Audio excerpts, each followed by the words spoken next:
Hello ladies and gentlemen, and welcome to another video from Armoury Antiques and Militaria and our YouTube channel. Welcome back to the channel, ladies and gentlemen. So today we've got another bayonet for you. As we've said, we bought quite a large collection of bayonets in the last week or so, and we're gradually working through them to show you the different ones we have in stock.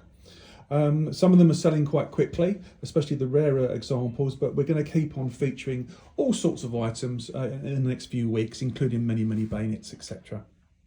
So many of you will know already what we have here is a US World War II M1 Garand bayonet, and this one is by the American Fork and Hoe Company.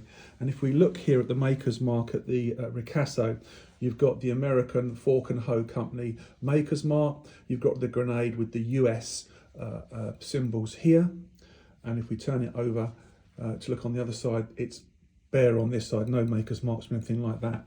Blade's in really nice condition, and if you see me touch the blade, don't worry, it'll be clean later on, so don't panic. Nothing on the back edge, on the spine, but when we look at the blade, there's lots of variations of the M1 Garand, as you probably know, you advanced collectors and collectors that collect American bayonets.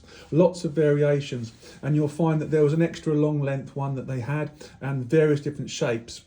This is pretty standard. This is the 10-inch blade version, but sometimes when you've got the extra long versions, which are quite a bit longer, you'll find that this central fuller will literally run off of the blade where it's been shortened by the factory, so they're quite easy to spot.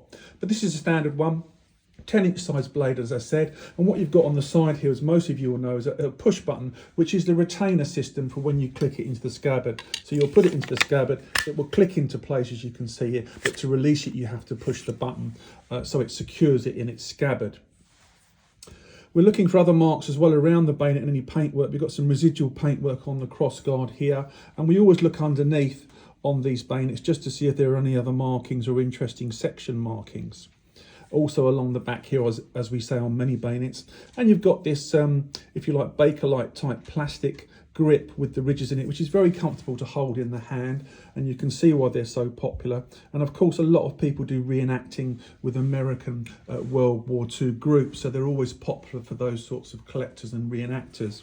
If we look at the scabbard, it's a composite material, and on the actual top of the clasp here, I'll try and get it focused for you, you've got the US symbol here with the grenade and the flames and the US in the center. A little bit of surface staining which will come off very easily with a little bit of cleaning, not a problem at all.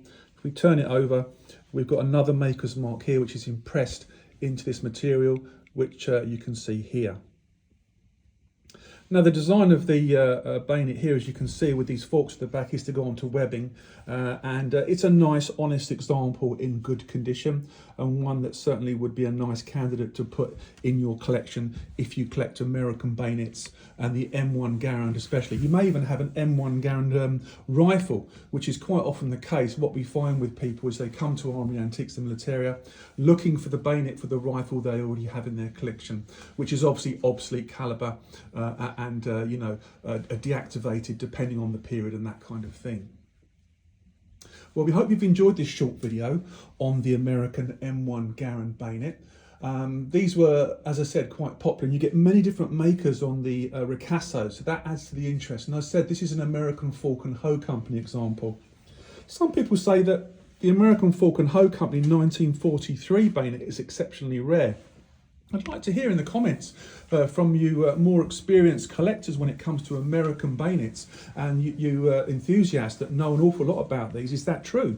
The 1943 American Fork and Hoe Company, is that a very rare bayonet? Do you see many of them out there?